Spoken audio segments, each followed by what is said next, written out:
Hello everyone and welcome back to the channel. In this video we're going to take our first look at 7 stars. I was pretty surprised that the CCP did get access to all of the new 7 stars a couple days before they get released to the community, and instead of doing a bunch of gameplay videos, what I thought the thing that I could personally do to help our community the most was to really break down the math of the statistics and how these champions are going to fit into our rosters in terms of their power level and impact, because that's really going to help us decide how we're going to use our tier 6 class catalyst in the future in terms of ranking 7 stars to rank 2, continuing to rank up our 6 stars and all that. So the way that I'm structuring this video is we're going to kind of talk about the most digestible pieces of information first, and then get into a little bit more complex to really take a look at the power level of these 7 stars. So at first we're just going to be talking about health and attack and prestige, which I do have access to that info now. Then we're going to talk a little bit about combat power rate, which is something the forums and the community has brought up recently, so you may already kind of know where I'm going with on that one. And then finally we're also going to talk about challenge rating, because there's a bit of a surprise when it comes to challenge rating and 7 stars. And then finally we're just going to kind of look at where they fit into the current state of the game, and I'll give you a little bit of an opinion toward the end if you're looking for that and how to rank up your champions. So anyway, without further ado, let's get into a spreadsheet taking a look at the health and attack and prestige numbers. So you can see here what I did was take the rank 1 surfer all the way up to 125, and he is Sig 20. So unfortunately I only am able to awaken him once from the CCP, so the only information regarding prestige that I could get is the Sig 20 prestige, but you would have to think that it will continue to scale at about the same level as you would expect it to, so that, you know, this number is the same as you go up to 200 relative to the 6 star. So the big surprise here is that the 7 star rank 1 is actually a lot closer to a 6 star rank 5 than many people thought. When 6 stars first came out, they were equivalent to the power level of a 455 5 star, which at the time was one of the most powerful sort of levels of champion that you could have. A few people had a few rank 5s, but rank 4s were still kind of the king. So getting a rank 1 6 star was about equivalent to that level. They were just slightly more powerful. But as you can see here, the 7 star rank 1 is approximately 12% stronger in terms of the health and attack, 12.1 to be exact, versus the rank 4 6 star, whereas a rank 5 6 star is a 15.7% stronger. So another way to say this is that your 7 star rank 1, just using ISO, is already 75% of the way up to a fully leveled 6 star rank 5. So it would be equivalent to taking a 6 star, using your tier 6 class catalyst to get it to rank 5, and then not fully leveling it up to about like 50 out of 65, 55 out of 65, somewhere in that range, which is a pretty big step up. So yeah, that's definitely something to keep in mind, and something to know when you are just pulling a champion. They're already going to be significantly more powerful than your rank 4s that you've been working on, and even almost as powerful as your rank 5 6 stars. Now when it comes to prestige, it does look like the amount of stat increase is also analogous to the amount of prestige increase, because you can see here that the prestige of a Sig 20 7 star surfer is about 12% higher, whereas with the rank 5 it's 15.9% higher than the rank 4. So that does mean that rank 1 champions, because you're not going to be able to give them Sig stones, aren't really going to be affecting prestige at this moment. However, you can only postulate that, as I said, the power level is going to continue to escalate as you rank up your 7 stars. I would bet that the 7-star rank 2 is going to have some pretty competitive prestige. And I do not have these numbers in front of me, but just looking at how close they already are to rank 5s, I would think that even a low sig Silver Surfer, Sunspot, some champs like that could potentially be competitive for top 5 prestige on your profile if you save your catalysts and give it to them. So this relation to the relationship between 7 and 6 stars, just know that it's a lot stronger right off the bat than it was when the 6 stars first came out compared to the 5 stars. I do not have data on this prestige, but just looking at this chart, I think you can make your own conclusions that rank 2 7 stars are probably going to be making an impact on people's prestige, even at relatively low sig, considering how powerful they are compared to 6 stars. So with that, let's move on to talk a little bit about combat power rate.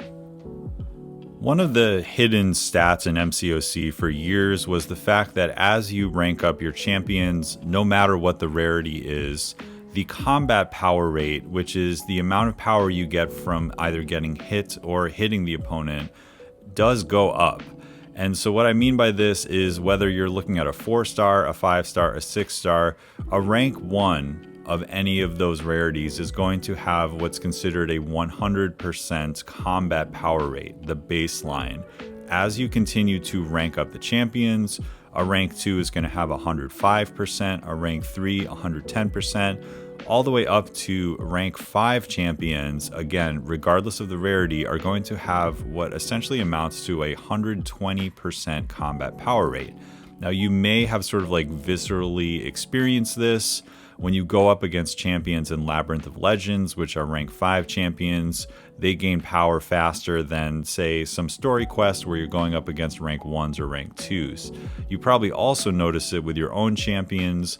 When you first pulled a 6-star and they were only rank 1, the combat power rate compared to, say, your rank 5 5-star of the same champion was not even close. In fact, a full flat 20% less.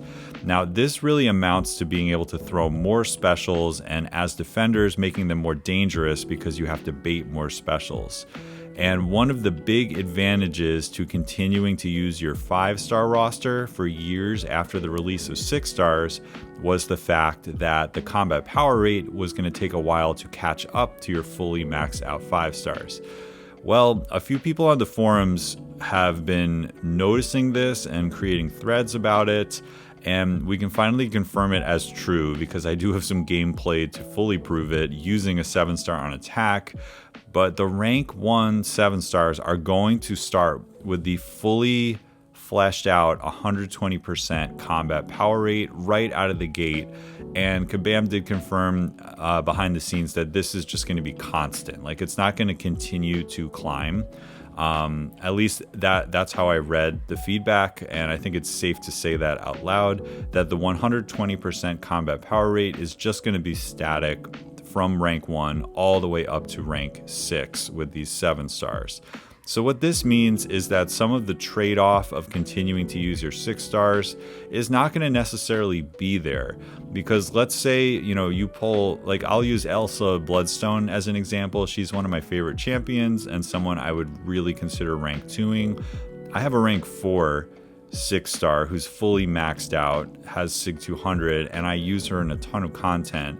And, if I had this unawakened one with a really slow combat power rate as a 7-star, I might not be so inclined to use her, but knowing that she's going to have the full rank 5, 120% combat power rate is something that's going to really kind of sway my decision onto whether I want to rank 2 her or use her if I'm lucky enough to pull her. So this is a big development, and essentially what it means is that there's less trade-off to using the 7-star because they're starting with this ability fully fleshed out. We've seen in the background, what I did is take a rank 1 5-star of Silver Surfer. That was the best I could do on my account because, as I said, the rarity doesn't count, and just going up against this Star-Lord, all I'm doing is parrying without taking any blocked hits and doing 4 light attacks, and we can see it takes 13 hits before he gets 1 bar of power. Versus the 7-star, we're doing the exact same formula. We're just parrying and we're doing 4 lights just to kind of make this a constant power rate increase. And you can see for him, it only takes 11 light attacks before we get to that power. So yeah, that does amount to about 120% increase. You can see it in person right there between these 2 clips. And that's going to be big. That is definitely going to be big and something to consider.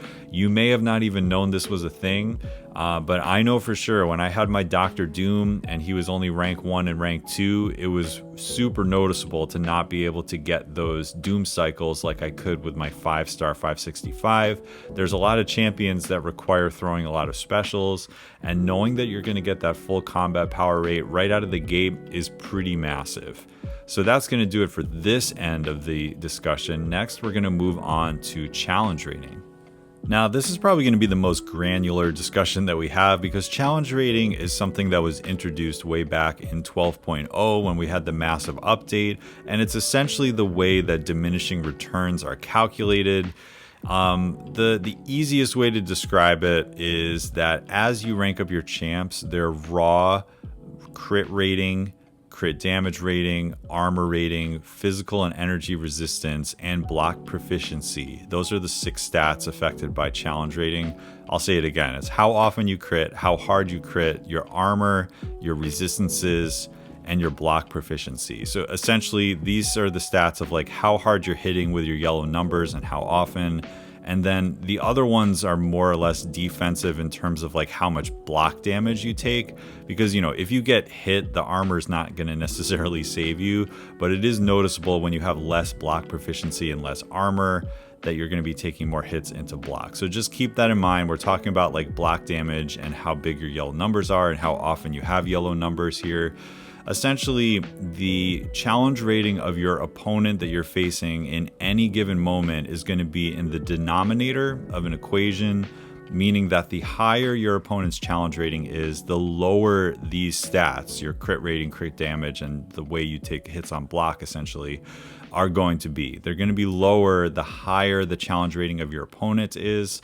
And as you rank your champions, I started to say this, your raw rating goes up, so that when you face a champion of the same level as yourself, it's going to feel the same. So like a rank 4 6-star versus a rank 4 6-star, the denominator is going to grow from that challenge rating, but your raw rating also grows every time you rank, so that rank 4 versus rank 4 feels the same as it did when you had rank 3 against rank 3.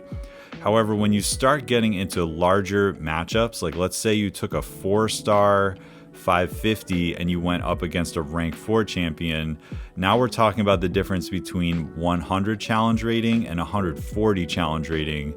It's going to actually make a pretty big difference. You're going to feel like you're critting less because you are, and your block is going to hurt more because it is.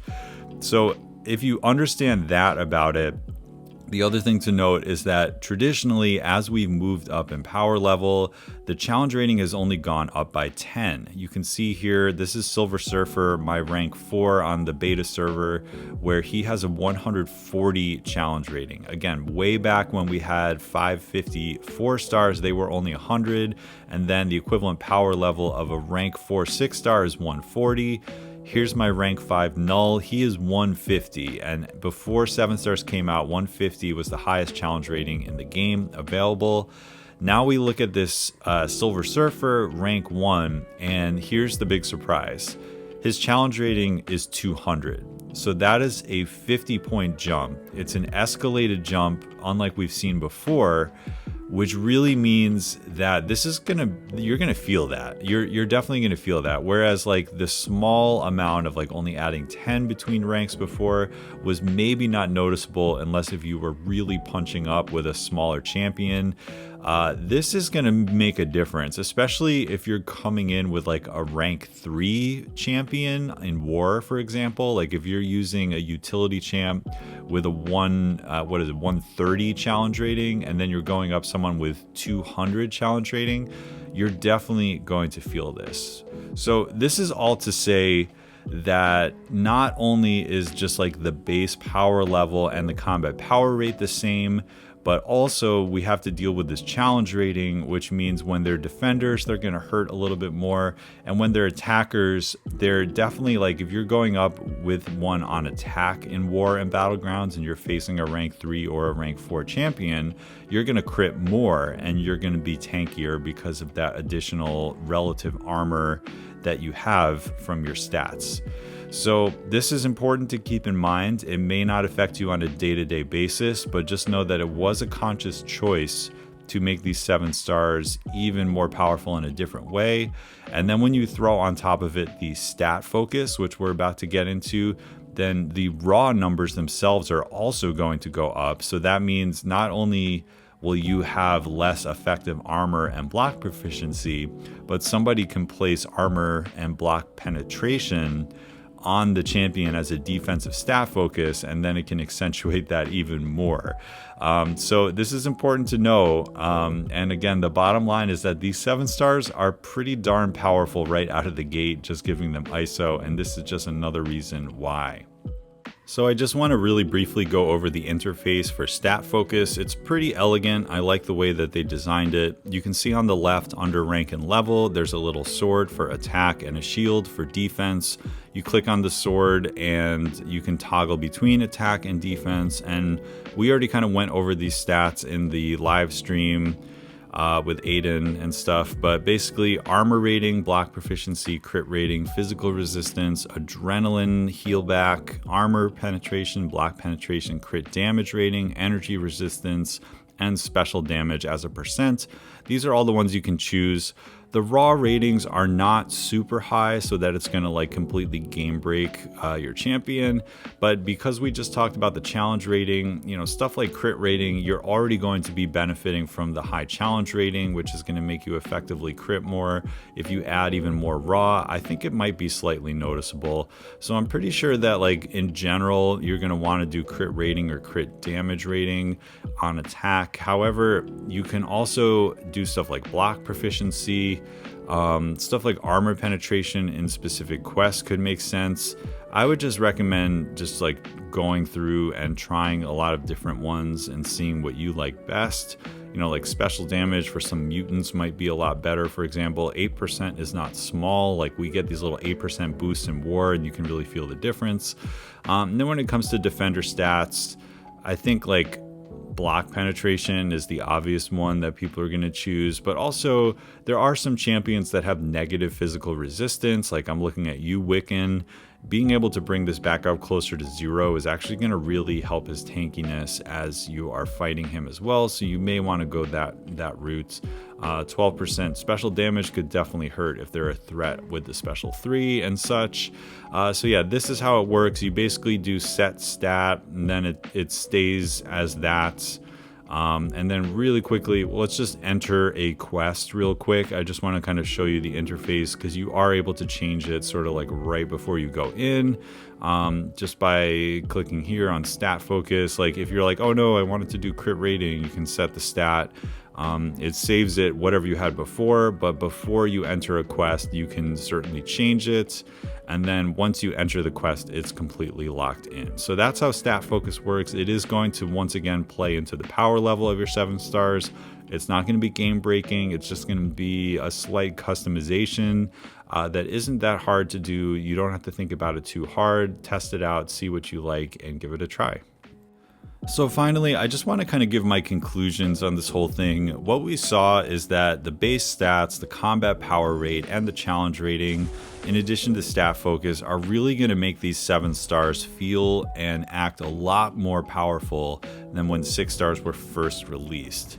And then in addition to that, the 7 stars themselves are all very good champions. Like there isn't a single champion in that crystal that's going to be like a huge bummer to pull. They all have various utility and damage, or they could be a decent defender, work in battlegrounds. A lot of these like mangogs that are unawakened are going to show up on war defense. Like there are definite uses for these champions as soon as you pull them, which is a stark difference from the 6 stars when they first released, where almost all the champions in the pool were not very usable champs compared to the meta at the time. And then additionally, they had the low combat power rate. They were essentially 455s. You had no way to awaken them or sig them up. And it just sort of felt like the growth of your 6 stars took like forever before you were actually using them over 5 stars. My prediction, and I'm sure a lot of people's prediction, is that these 7 stars are going to be making an impact the day you pull them, which is a very big difference, and also something potentially scary for people that have been working on their 6-star rosters for so long, to feel like they're all of a sudden going to outshine the champions that you've been collecting and working on. This is a legitimate feeling. It's completely valid to feel that way, and it is a pretty big difference. So, you know, feel what you need to feel, but just know that we're all getting the same rarity release at the same time. So everyone's going to be going through it the same way. And, you know, the hope is that you can continue to progress the way you have been among your peer group. It just might feel a little accelerated and a little scary along the way. Now, in terms of using resources, I think there are still 2 major disadvantages to the 7 stars. And the first one is Sig Stones, right? Like, there's no way that we're going to be seeing 7-star Sigs anytime soon. And unless if you get super lucky and you like dupe the same champion 4 or 5 times, you know, you're not going to be having these high Sig, or even the chances of having an awakened 7-star are going to be pretty low at the beginning, because you're not going to be popping that many unless if you're spending on Paragon crystals, which I would not recommend at this state of the game. That's definitely going to be a money pit. If you've got it and that's fun for you, go for it. I personally am not going to be touching them because I know the temptation and how you can just like totally go into the red there if you are spending too much. So anyway, my point is that the Sig Stones and the Sig level, there are still going to be champions as 6-star rank 5s that are going to be extremely powerful because they need high Sig. You know, I'm looking at the Omega Reds of the world out there, and you know, so many other champions that need that high Sig in order to perform, and you're still going to be focusing on your 6 stars for champions like that. And then of course the obvious one is the exclusivity of the champions. We're only seeing these 24 or so champions get released with the initial crystal. The Titan crystal is still out in the future at some undetermined date, so there's no way to get other champions.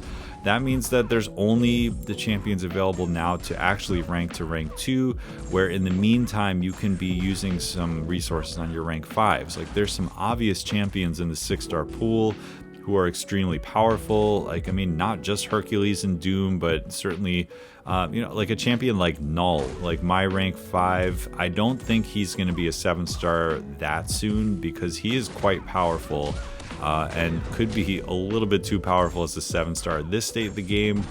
He probably won't come into the game until we get a few rounds of Titan crystals, would be my guess. So that's to say that it is still a good idea to rank up your 6 stars because of this exclusivity of these champions not being added to the pool for potentially a really long time. And just sitting on your resources and not using them is not a wise way to play this game. You really should use them when you get them so that you can counter what the game is throwing at you at that time. So essentially, it's good. It's exciting that these 7 stars are going to be making impact right away, but just know that they're not going to completely take over because the most players are not going to be getting them too quickly. I know some people are going to pop like tens of thousands of dollars into Paragon crystals and get a ton, and we're going to see that and be jealous. But like the average MCOC player is going to probably open like 1, 2, 3, maybe 4 or 5, you know, that they've built up over the last year or so on the first day. Like, I personally only have 3 to open, and you know, I'm a pretty competitive player, so like hopefully that makes you feel a little bit better. I'm just going to be popping 3, and I probably won't be popping another one for a while because of the way the 7-star shard gain is currently. And then, you know, I'll have my 3. I'll decide if one of them is worthy of rank 2. Maybe I'll dupe one of them, but in the meantime, I'm fairly certain I'm still going to be aiming to rank 5 champions of my 6 stars because I've been working on them so long, and I do think they're going to still have a little bit of life left in them. The last thing I'm going to say is that I don't have any information on Ascension aside from it will happen. So that means at some point 6 stars that you brought to rank 5 could potentially be ascended to continue to keep up with the 7 stars. We just don't know what that looks like. So I would say do what I do, which is like, don't put too much investment into like overthinking this. When you have enough tier 6 class catalysts to rank somebody, look at the options in front of you, do a pros and cons list. Maybe you're going to rank your 7 star, maybe you're going to rank your 6 star to rank 5. Either way, whatever you do is going to be the right decision because it's your account and you have to go off of what feels good for you. So at the end of the day, that's what I wanted to communicate with you. Just talk a little bit about the stats and the math here. Hopefully this was helpful and my insights at the end weren't too rambly, but we're going to just stop there for now. I'm really excited to do an opening on Monday, so watch out for that video. Again, hopefully this was helpful. Hope you have a great weekend, and I'll catch you in the next one.